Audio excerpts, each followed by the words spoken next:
Yo me gozo por el grupo de alabanza que tenemos. Podemos darle un aplauso al Señor por el grupo de alabanza. Viviana, Dios te bendiga. Siempre es un gozo estar en la presencia del Señor y en este día en especial que tenemos aquí a los niños, creo yo que es un momento especial para gozarnos y sobre todo seguir recordando y seguir honrando a nuestras madres. El día de hoy, mientras yo oraba, Señor, y pedía sabiduría, recuerda que estamos concentrándonos en el libro de San Marcos, el Evangelio según San Marcos. Y allá en el capítulo 7 hay un pasaje que yo quiero que usted se dirija, si trae Biblia, abra su Biblia, ahí en el pasaje de Mateo 7. Y vamos a estar concentrados en la última parte del capítulo, versículos 24 al 30. Y vamos a hacer alusión, o sea, nos vamos a conectar también con Mateo, pero más adelante les voy a decir cuál es el pasaje ahí en Mateo. Es un momento oportuno. Queremos el día de hoy decirte, mamá, que no importa por la situación que tú hayas pasado, estés pasando o vas a pasar, Dios siempre está contigo. Dios no nos abandona. Y Dios, hermanos, yo creo que Él se esmeró. Por ahí decía alguien en broma, ¿verdad? Dios creó al hombre y después se dio cuenta que estaba incompleto. Y se esmeró tanto y creó a la mujer. O sea que mejoró la creación. Yo no sé si la mejoró o no, pero creo que en su infinita misericordia tuvo un especial cuidado en cada una de las mujeres y particularmente en cada una de las mamás. Puso un amor muy, muy especial. Ese vínculo que se logra en los 9 meses de gestación en el vientre de la mamá. Ese dolor intenso de parto y la satisfacción de después de ese momento con tanto estrés de tener a su bebé en los brazos y por primera ocasión ver el rostro de ese niño, de esa niña. En ese momento se crea un vínculo muy, muy estrecho, hermanos. Y Dios no se equivocó al crearnos de esa forma. Dios tenía en mente muchas cosas. O sea, no somos un accidente, como dice la ciencia, ¿verdad? Porque la ciencia por ahí dice que somos un accidente en medio del universo. Que por accidente estamos aquí. Que somos parte del polvo del universo.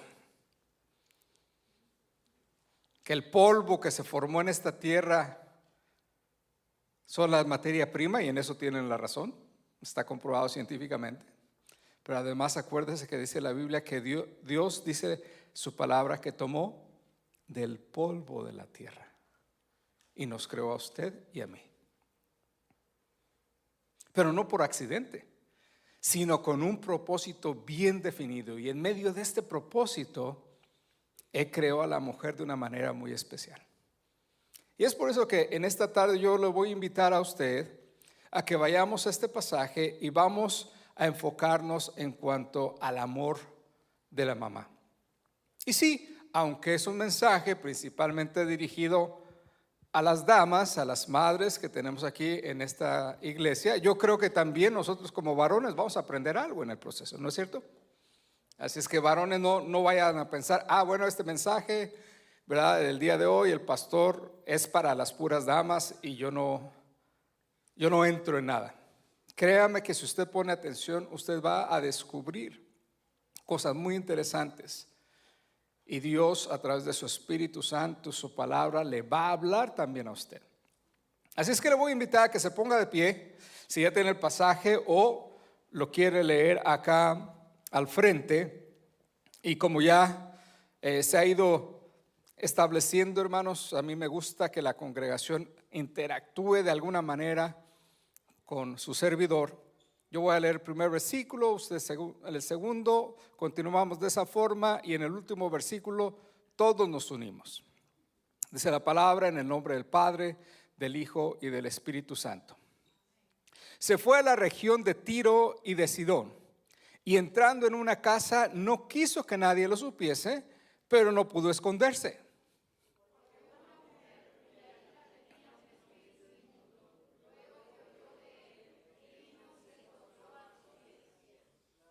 La mujer era griega y sirofenicia de nación, y le rogaba que echase fuera de su hija al demonio.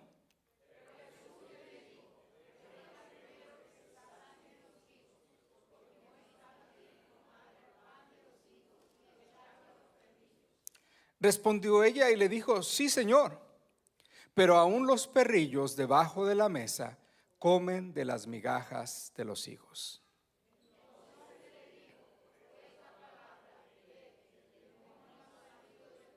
Juntos, y cuando llegó ella a su casa, halló que el demonio había salido y a la hija acostada en la cama. Vamos a orar. Padre, te damos muchas gracias por tu palabra. Gracias, Señor, que en este momento podemos meditar en ella, que en este momento podemos esperar, Señor, que tú ministres a nuestras vidas a través de ella. Espíritu Santo, tú que eres el maestro por excelencia, ven y enséñanos lo que nosotros tenemos como necesidad y súplela a través de tu ministración, porque te pedimos esto en el dulce nombre de Cristo Jesús. Amén. Puede tomar su lugar, hermanos. Gracias. Dice que esta mujer, hermanos, era de una región a donde Jesús se había ido. Y claramente el pasaje nos permite ver que Jesús y sus discípulos, hermanos, estaban cansados.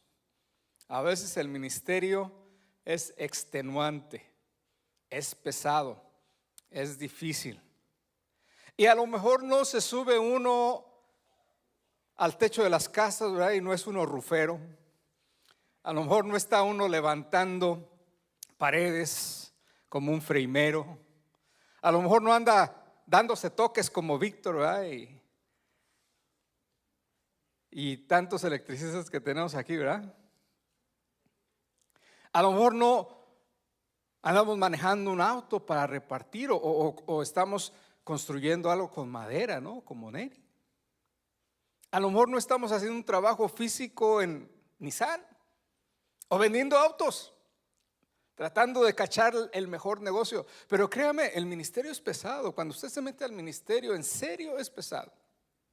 Venía yo llegando y me dice Yaritza, me dice: acaba de llegar de Wilmore, ¿verdad? De Kentucky, de la graduación. Sí, exactamente, ayer nos estábamos gozando, graduando 60 nuevos hermanos y hermanas en Cristo a nivel de maestría en la comunidad hispana. Gloria a Dios. Hermanos, eso quiere decir que cada vez nos estamos capacitando más. Y ese es nuestro sueño, que el evangelio sea bien establecido en nuestras vidas.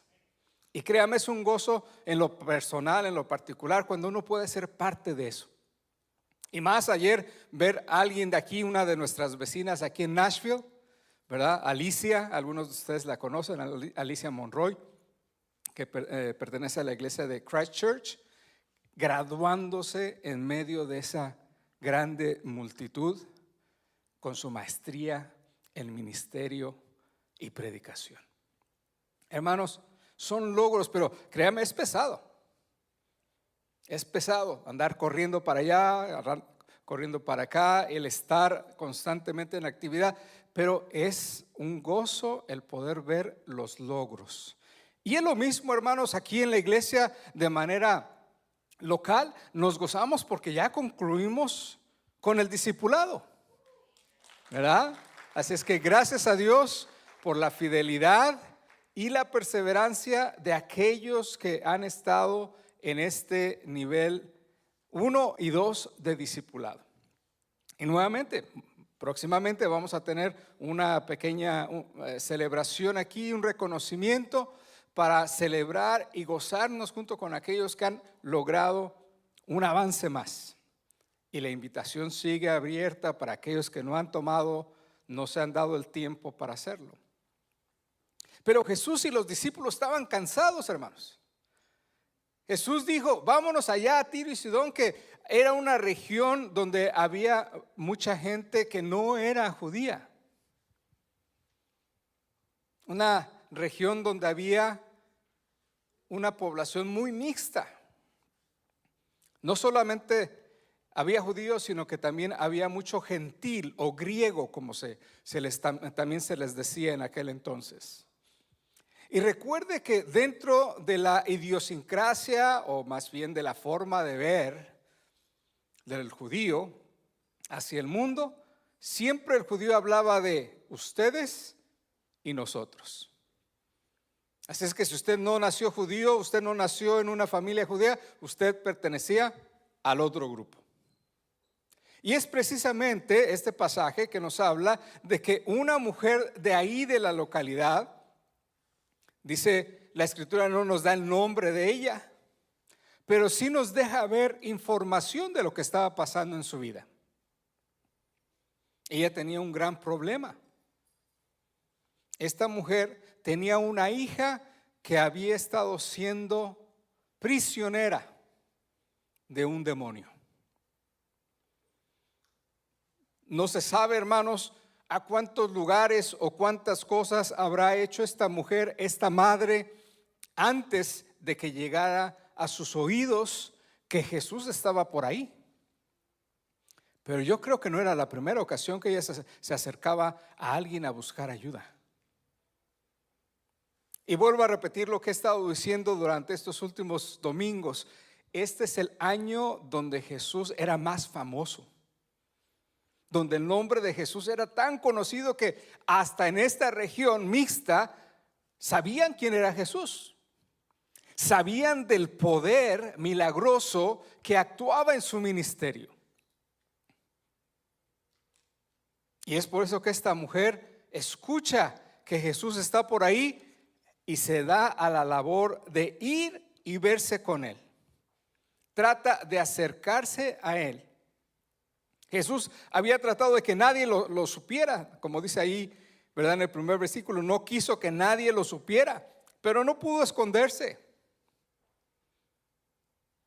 Y esta mujer griega, dice el versículo 26,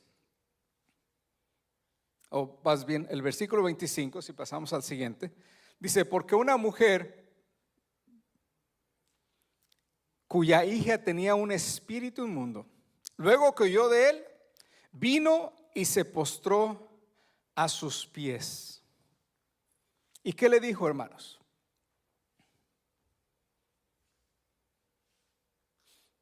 Ayúdame. Pero el pasaje tiene especial cuidado en decirnos que era griega, o sea que no era una mujer judía, y que también pertenecía a la nación de Siria en la región de Fenicia. Es información, hermanos, que a veces dicen, bueno, y no sé, pastor, ¿por qué está ahí? Bueno, es importante porque en medio de todo el contexto tenemos que entender que ni tú ni yo teníamos derecho a reclamar las promesas de Dios. Dentro de su sabiduría y su voluntad, Él eligió un pueblo y ni tú ni yo éramos parte de ese pueblo. Y este pasaje lo deja muy en claro. Pero lejos de pensar que somos rechazados por Dios, vamos a ver a través de este pasaje cómo Dios ve el amor de una madre y cómo Dios obra en la vida de la persona. Porque si aquella madre amaba a su hija, créame que Dios la amaba aún más. Porque Dios te ama de manera muy especial. En primer lugar, hermanos, déjenme aclarar una cosa. Como mujer, en aquel tiempo, ella estaba en una desventaja muy grande. Y le voy a explicar un poquito. En el momento de un juicio, una cuestión legal, si usted iba como mujer y acusaba a alguien, a otra mujer o a otro hombre, delante de un juez, su palabra no tenía tanto peso como la palabra de un varón. De hecho, la ley en aquel entonces decía que se necesitaba la palabra de dos mujeres para hacer contrapeso contra la palabra de un varón. Entonces estaba en una desventaja. Culturalmente, socialmente, a la mujer se le veía en una categoría diferente. Y yo sé que a través de la historia, la lucha por la igualdad se ha dado en la humanidad. Y le doy gracias a Dios que el día de hoy estamos en mejor lugar, pero aún quizá no estamos donde Dios quiere que estemos. Porque aunque Dios no nos hizo iguales, para Dios valemos lo mismo, hombres y mujeres, con diferentes roles, pero valemos lo mismo.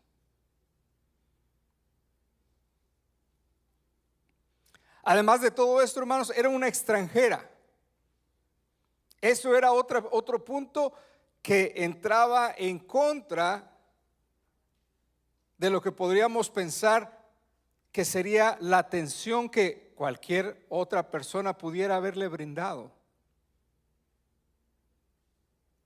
Pero Jesús es diferente, aunque deja establecido cosas muy claras que vamos a ver a continuación.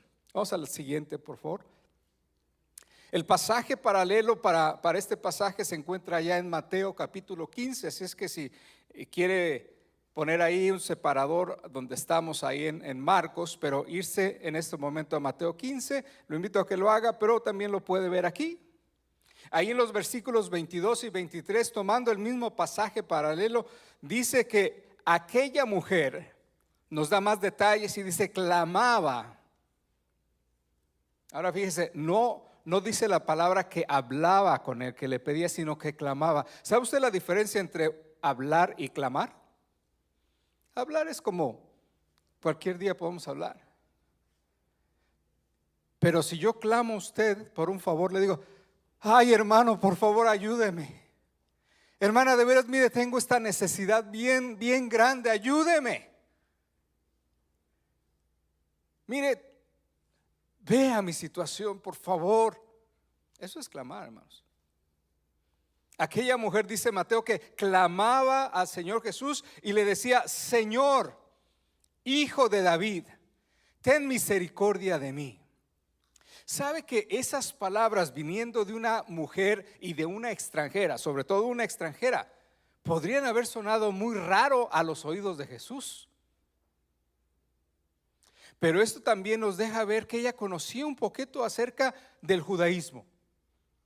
El vivir en un lugar donde había una población judía prominente, la había conectado de alguna manera a cómo creen los judíos. Y dice ahí en el griego que ella usó la palabra kurios, que es Señor.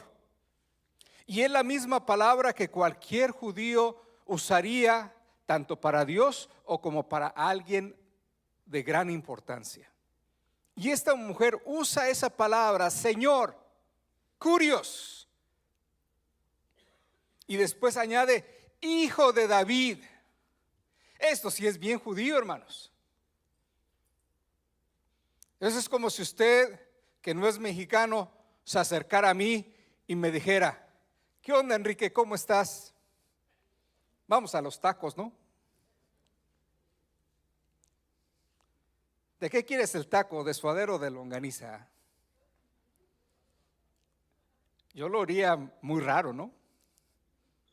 Ah, caray, un venezolano hablándome así, un colombiano, como que centroamericano hablándome de esa forma, como que, ah, caray, ¿y ahora qué mosca te picó? Seguramente a los discípulos que estaban con Jesús les pasó lo mismo. Viniendo de una mujer extranjera, hijo de David, Hermanos, David era reconocido como el máximo rey de Israel. El rey cuando el pueblo de Israel estaba en la cúspide, en lo mejor de su tiempo. Y se hablaba de que el Mesías, el prometido de Dios, el ungido de Jehová, sería llamado hijo de David. Entonces, hermanos, en pocas palabras, esta mujer no solamente reconocía el señorío de Jesús, sino también reconocía que Él era el Mesías. Reconocía que Él era aquel que había sido prometido y lo estaba declarando, pero lo estaba declarando a través del clamor, hermanos. Porque usando de ese título, inmediatamente después decía: ten misericordia de mí.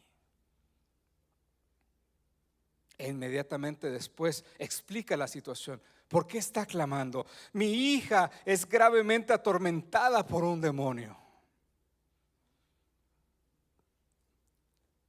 Fíjese la reacción. Versículo 23 dice: pero Jesús no le respondió palabra. Entonces, acercándose sus discípulos, después de que habían salido de la sorpresa de escuchar a esta mujer usar estos términos tan judíos, podríamos decirlo, entonces sus discípulos, ¿qué hacen, hermanos? Ruegan, pero ruegan de otra manera. Le dicen: despídela, pues da voces tras nosotros. Imagínese. ¿Ha estado usted en una situación incómoda donde lo mejor que usted puede considerar es alejarse de la situación o hacer algo para resolverlo? Mire, para que me entienda un poquito más claro, se lo voy a explicar de esta forma. Llega usted a Walmart con su niño o su niña y pasa por accidente por el pasillo de los juguetes.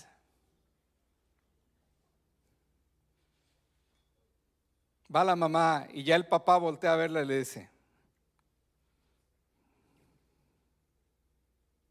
y empieza el niño o la niña: mami, mami, papi, papi, quiero ese. No, ahorita no. Ay, ándale, cómpramelo. No, ahorita no. Sí, papi, sí, mami, por favor, cómpramelo. ¿Y qué hace después el niño, la niña, el huerco, como usted le quiera decir en su país? Se tira en el piso, empieza la rabieta, ¿no? ¿Y qué sucede con la gente que está por ahí? Parece que está matando a ese niño, ¿no? ¿Qué le está haciendo esa niña? Mira cómo grita. Parece que le están matando. Y hay quien dice como Víctor: oye, ya cómpreselo para que se calle la boca. Hermanos, ese sería el último consejo que escucharía de mí, que yo pasé por ahí con 2 hijas. Ese sería el último consejo que escucharía de mí. Porque, hermanos, no podemos darle todo a los niños en el momento en que ellos quieran. De otra manera, usted va a crear malcriados.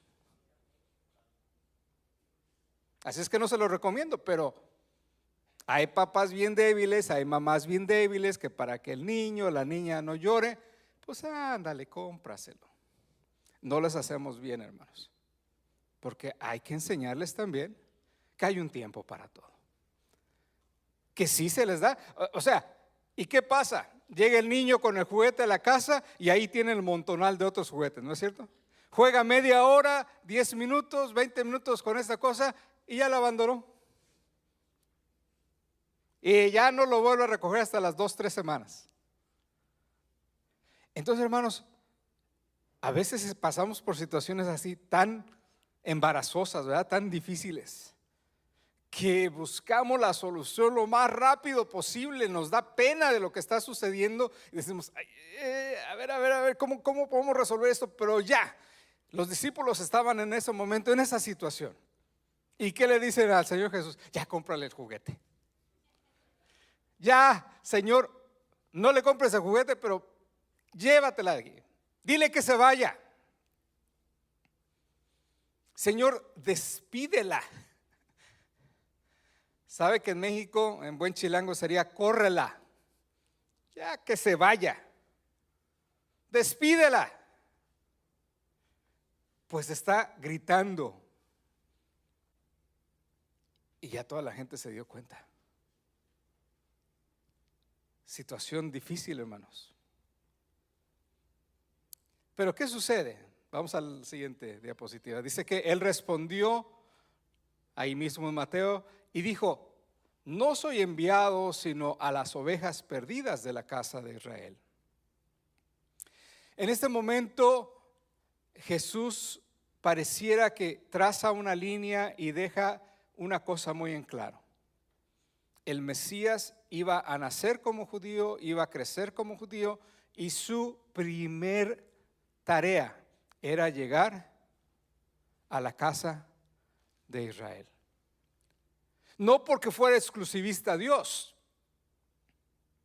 sino porque quería de ahí levantar hombres y mujeres que fueran después a todo el mundo a predicar el evangelio.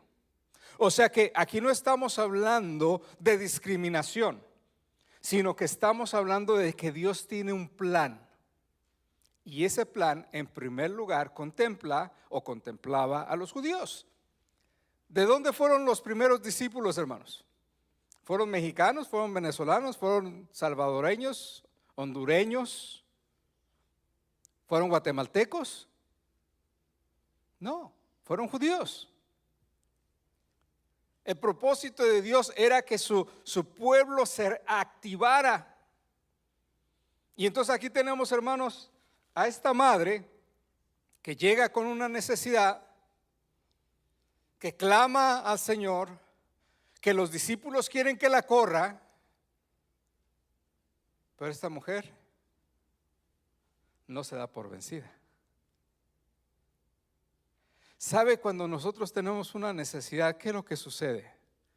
Nos volvemos más, les voy a dar una palabra dominguera, ¿verdad? Que está agarrando mucha moda, resilientes.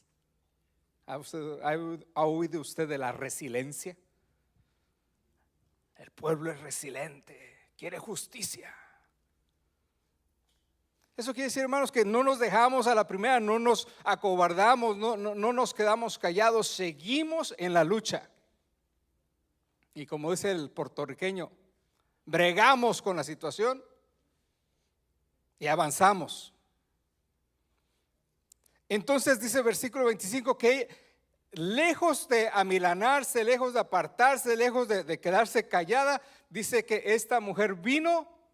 Y ahora no nada más estaba hablando, ¿qué hizo, hermanos? Se postró ante él, se puso de rodillas y volvió a clamar. Eso nos habla de resiliencia, hermanos. Eso nos habla del carácter nuestro cuando tenemos una necesidad, que no nos rindamos, que hablemos con Dios. Que no se canse usted de orar. Mamá, no te canses de orar por tus hijos.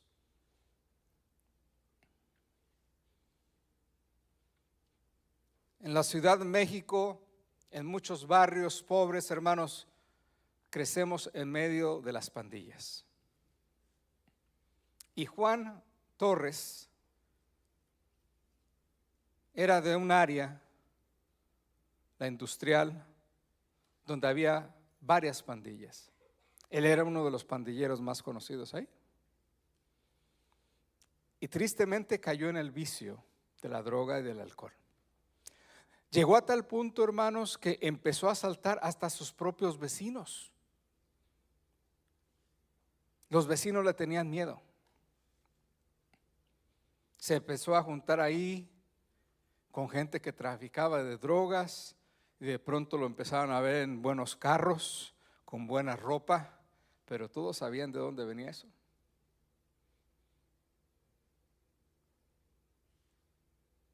Le decían el osito porque era muy peludo él. Es muy peludo. El osito.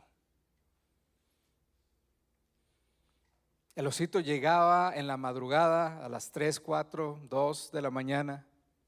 Y sabe que en repetidas ocasiones cuando él llegaba encontraba a su mamá orando. Porque Juan se había criado en la iglesia, hermanos. Y en el tiempo de la adolescencia se había apartado de Dios. Muchachos, no se aparten de Dios. Van a venir muchas tentaciones, van a venir muchas ofertas. En el momento se va a sentir como que eso es lo más correcto. Pero escuchen en primer lugar a sus padres, a su mamá, porque ellos quieren lo mejor para ustedes. Juan no prestó oídos a la voz de su mamá. Su papá ya había fallecido. Y cuando llegaba en las madrugadas, él podía escuchar a su madre de rodillas y orando: Señor, ten misericordia de mi hijo. Trae a Juan con bien. Tú sabes que no anda en buenos pasos. Ten misericordia, Señor. Hazlo recordar las cosas que aprendió en la iglesia de tu palabra. Dice tu palabra que aun cuando, ¿verdad?, el niño que crece en tu palabra, aun cuando fuere viejo, no se va a apartar de ella, Señor. Yo clamo a ti, yo te pido por tus promesas. Yo sé que tú eres fiel en tus promesas, Señor. Por favor, ten misericordia de mi hijo. Cumple tus promesas en Juan. ¿Usted cree que Juan le agradecía a la mamá? Cuando llegaba, dice Juan que la escuchaba de esa forma y le decía: ay, madre, ya está usted otra vez ahí orando por mí. Ya ni diga nada. Yo soy un caso perdido. Dios puede escuchar la oración de usted por mucha gente, pero no por mí. Ni siquiera gaste su saliva. Mejor acuéstese a dormir. ¿Para qué gasta su tiempo? ¿Para qué se desvela por mí? No me espere. Hoy llegué, mañana quién sabe si llegue. Ya no ore por mí. Y la hermana oraba y oraba y oraba. Hasta que llegó un momento donde Juan tocó piso, hermanos. Tocó fondo. Estaba a punto de perder una pierna y a él le encantaba bailar. El doctor le dijo: tu pierna está muy mala, gangrenada, porque lo agarraron a golpes. Primero lo golpearon los otros pandilleros y después llegaron la policía y le dio otra revolcada. Así es que la pierna quedó bien mal. Y le dijo el médico: ¿sabes qué, Juan?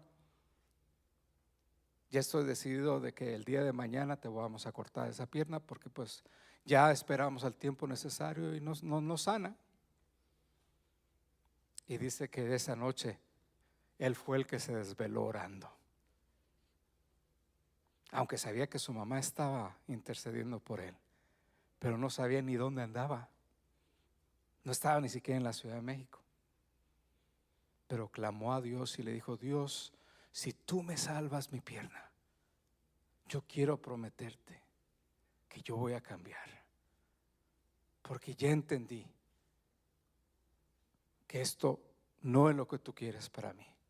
Que mi mamá ha estado orando, orando y orando, de tal manera que yo sé que tú has escuchado su oración. Si no es demasiado tarde, Señor, por favor, sálvame la pierna y te voy a servir. La mañana siguiente, hermanos, llegó el médico, le revisó la pierna y dice: Juan, no sé qué pasó, pero estoy delante de un milagro. Tu pierna está sanando y con una rapidez que yo no puedo explicar. ¿Qué hiciste? Y le dijo: doctor, oré a Dios, entendí que estaba mal, y déjeme decirle que Jesús es la respuesta a la oración. Ya le estaba testificando el doctor ahí mismo, hermanos. Juan terminó en la sierra, allá en México, predicando el evangelio entre los grupos étnicos.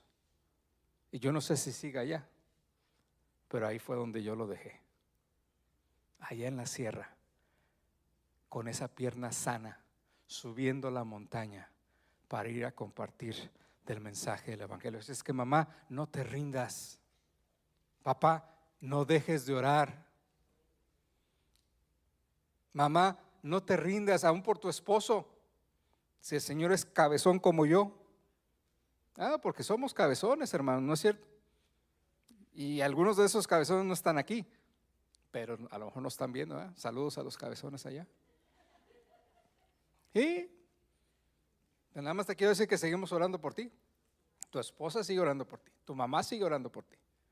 Y espera que un día tú te arrepientas y conozcas ese gozo de tener a Cristo en tu corazón. Así que no nos cansemos de orar, hermanos. Vamos a la siguiente porque ya está avanzando el tiempo. Dice, pero después, ahora vamos a regresar a Marcos, ¿verdad? Disculpen que los traigo saltando de un evangelio a otro. En el pasaje que ya leímos de Marcos, en el versículo 27, dice, pero Jesús le dijo, deja primero que se sacien los hijos, porque no está bien tomar el pan de los hijos y echarlo a los perrillos.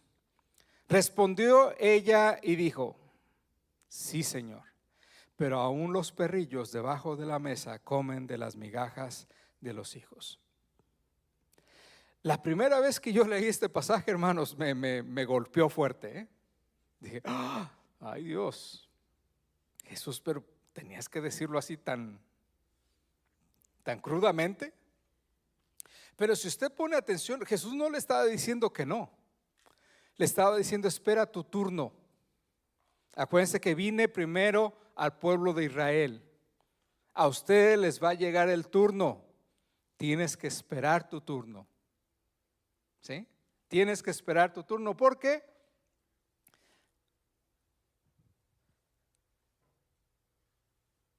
Me encanta, hermano, la forma en que esta mujer responde.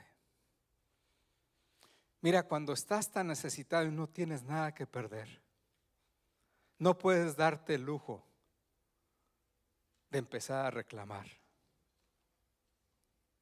Y si tomas esta actitud, créeme que ya perdiste.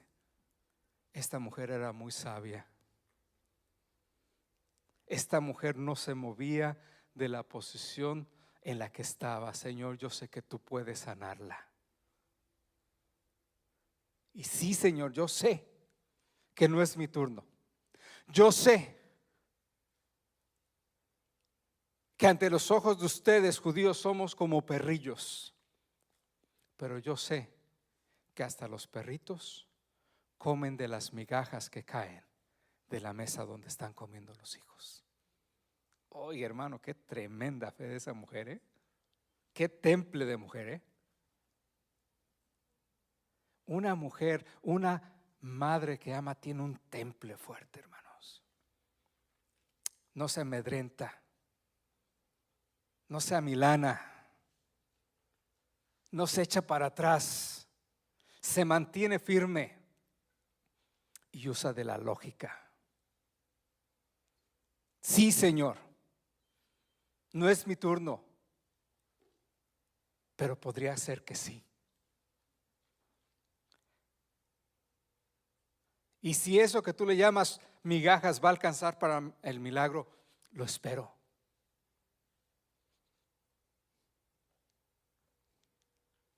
Recuerdo a uno de mis mejores amigos, de mis perritos, hermanos, que he tenido en la vida, el Max. Estaba comiendo ahí y él atento a ver qué caía de la mesa. Y hombre, donde usted se descuidara, Max recogía rápidamente lo que se caía de la mesa. Estaba presto. La respuesta de Jesús no desarma. Digo, no la apaga. La respuesta que le da la mujer a Jesús es una respuesta, hermano, que te desarma. Fíjese lo que dice a continuación, el siguiente. Volvemos a Mateo en primer lugar, porque vemos más información. Dice, entonces, cuando esta mujer hizo esa afirmación, Jesús le dijo, oh mujer, grande es tu fe, hágase contigo como quieres. Y su hija fue sanada desde aquella hora. Marcos lo registra como esto, hermanos. Entonces Jesús le dijo: por esa palabra, ve, el demonio ha salido de tu hija. Y dice la escritura que cuando llegó ella a su casa, halló que el demonio había salido y la hija estaba acostada en la cama. Hermanos, tenemos ante nosotros una mujer con una fe ejemplar. Tenemos en este caso, hermanos, una mujer de la cual nosotros podemos aprender bastante, tanto hombres como mujeres en esta tarde. De un temple, de una perseverancia, de una humildad, de una insistencia.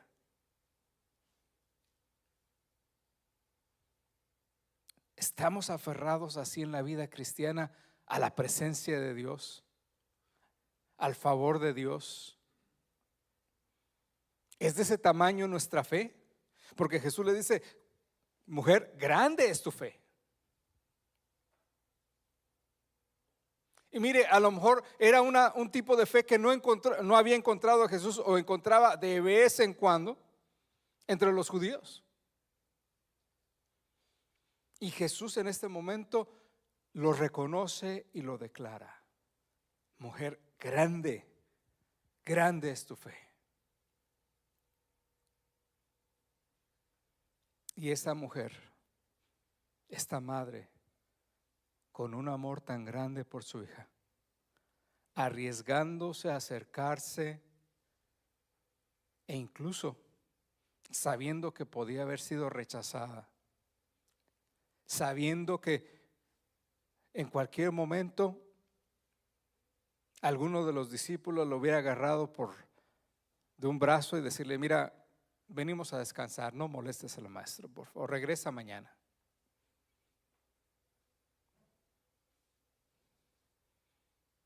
Esta mujer vio cumplido su deseo, su necesidad por su hija, hermanos. Mamás, ¿han clamado a Dios de esta forma? Yo creo que sí. A lo mejor estás clamando, a lo mejor en este mismo momento tú estás pasando por algo no igual, pero también por una gran necesidad. Déjame decirte que Dios te escucha. Dios escucha la oración. Dios escucha el clamor. Dios sabe de qué tiene necesidad.